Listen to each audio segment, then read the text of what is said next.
Hey guys, Gerald Richardson here. So I recently closed on this listing in Durham, North Carolina, and I wanted to do a real quick video to talk a little bit about this listing um, and show you this listing and show you how I think it exemplifies how crazy the real estate market is, especially in right now in Durham, North Carolina. Okay. Uh, Here, let me give you a little bit of background of it. So, as so I was approached by a out of state homeowner. Homeowner lives in New York, who owns a house um, near downtown Durham that he purchased back in 2018. The house, even back in 2018, needed a lot of work. Um, so when he bought it in 2018, he had plans to um, renovate it, fix it up, and sell it at a profit. He showed me the plans. The plans that he had back in 2018, they were very ambitious. Even back then, it was very ambitious. In 2018, the real estate market was hot. It was not as hot as it currently is or as it was just this past spring and summer, but it was definitely hot back then. So he bought it in 2018 with plans to fix it up and flip it. Some family issues came up, and he wasn't able to do it. So he approached me. I guess he was referred to me from a mutual associate that we share, a mutual associate. So he called me up, told me about the property, asked me to look at it, give him my thoughts, and if I was interested in buying it from him. So I did. Went to the property. I can say that this is probably one of the worst property I ever been inside, as far as the condition of the property, um, even the location. Even it's located near downtown Durham, which right now in today's market it's crazy. But the fact that it's right off of a fairly busy street with high traffic that goes through, and it's also right next to an active railroad tracks, train tracks. So, you know, as far as all the stuff that when you buy in real estate, uh, with the exception of location, stuff that you don't want to impact your house or your real estate when you do buy a property. So I went out to the property, looked at it, came back to him and said, hey, it does need a lot of work, and I asked him how much he want for it, and he told me how much he want.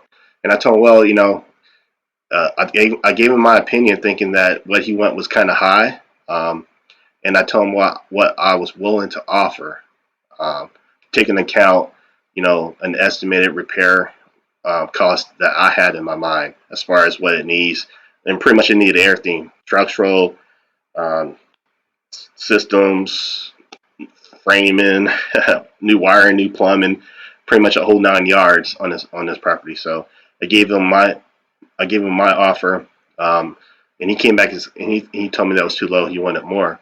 Then I told him, well, being that, as most of you know, I'm also, in addition to being a real estate investor, I'm also a licensed real estate broker with my own firm.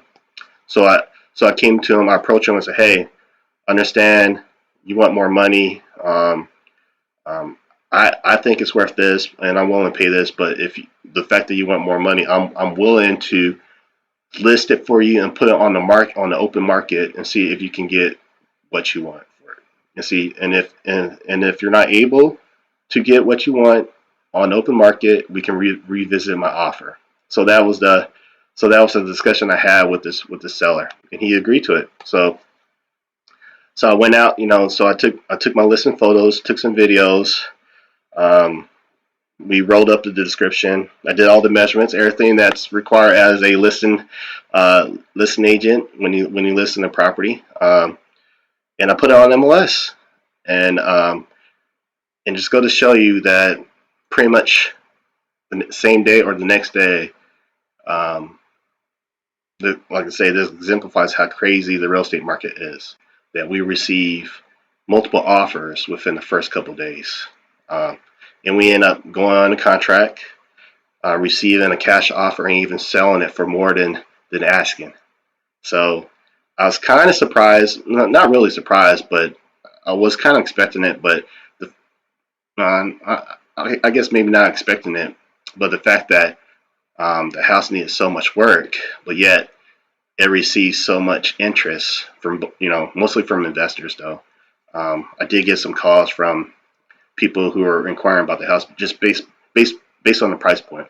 Folks who are desperate and looking for a house to live, and they only can afford so much in Durham. So I received those calls, and I told them straight up that this house isn't for you. It needs a lot of work.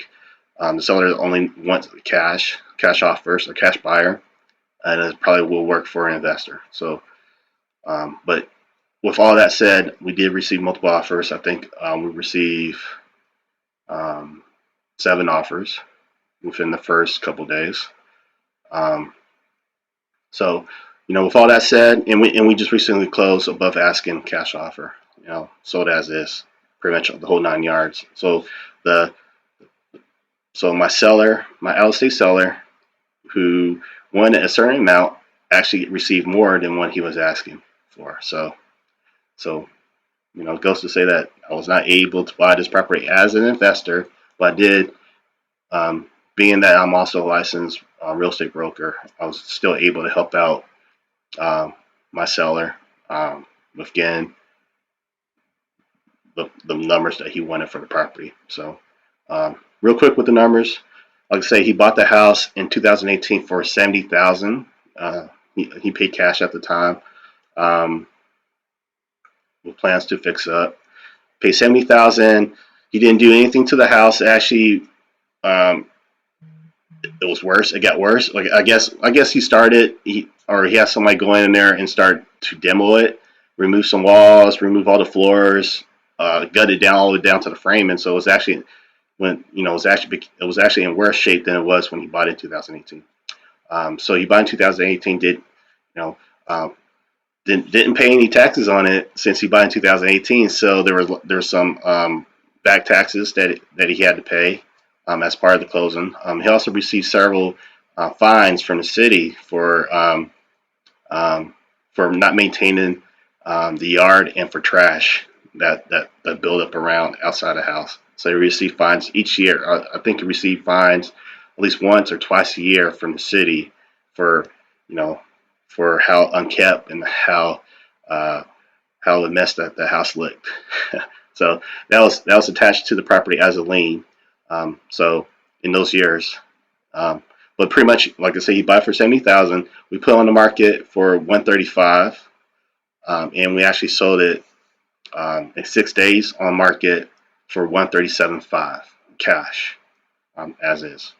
So with that said, let me show you some pictures of what I was talking about with this property. Let's see, move this around. All right, so here's the. Let's see.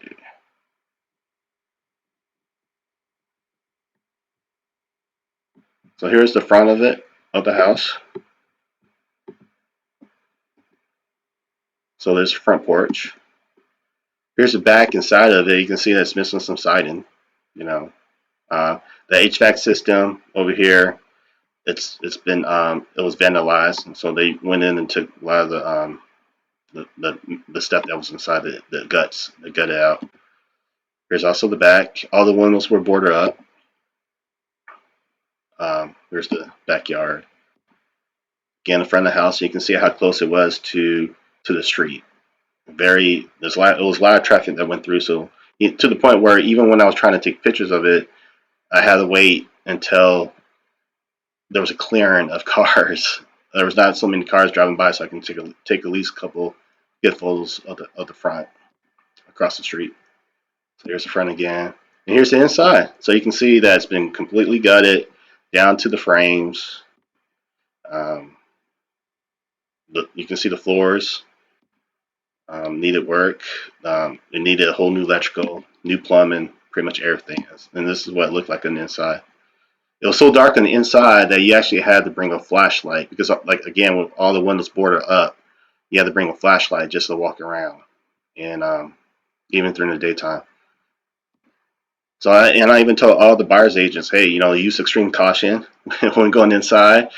Be be careful, and bring a flashlight. That's what I told each of the buyers agent in my showing instructions. So this is what it looked like, interior side again. Okay, so again, this kind of there's an example of how crazy the market is in Durham. So this particular house, this listing is in part of Durham. Uh, Probably like maybe 5, 6 years ago, so I probably would not have thought that the way it looks now with new construction that's being built along the same street. I used to drive through this area trying to avoid all the trap houses and the drug addicts and the folks that were just hanging out in that area. So it wasn't ideal. And, this was probably, I would maybe say, uh, 2010, 2012. Last time I remember it being so bad. Then when Durham started to transition later on in 2014, or maybe even sooner. We started to see some crazy stuff in the market in Durham. You know, for example, you see new construction being built right next to, um, trap houses. When I see trap houses, those are pretty much houses where drug dealers do their business in. So people go in there, they do their thing, they get a supply or wherever, they do some drugs, wherever. It's right next to new construction, brand new construction. Um, these houses went for four, five, $600,000. Um, right next to a house that's about to my house was about to pretty much fall down. So that's how crazy the market is. And here's the train tracks right next to the house. Crazy, and it's an active train track. So you got a busy street, a house that's about to fall down, right next to train tracks. All right, let me show you. Let me just real quick show you a video of it, so you can get a good idea. All right, so again, there's the outside. The house right next to new construction. I tried to avoid showing the train tracks. I guess I really didn't avoid it. There it was. So the train tracks right next to it, and right here the street doesn't seem as busy, but it really is a busy street. I was able to film the outside with not as much traffic. So this is pretty much what the house looked like. And again, this is what this listing I just had that just sold above asking, right next to train tracks, which is crazy.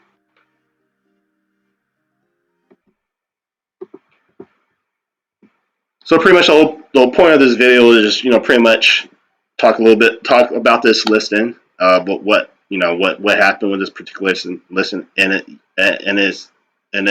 and exemplifies how crazy the real estate market is in Durham, especially in Durham, North Carolina. And also I want to point out that I do wear multiple hats. In addition to being a real estate investor, I'm also, again, a licensed real estate broker with my own firm. So when I do talk with these sellers and I provide offers, where I offer to buy their house, and if the numbers don't work for them, I offer my service, offering full service, as their real estate listing, as their real estate broker, listing agent to list their house. So those multiple hats I do bring to the table for any of my clients, any of my sellers. So that's pretty much it. Hope you enjoyed this video, and I'll talk to you guys later. Bye.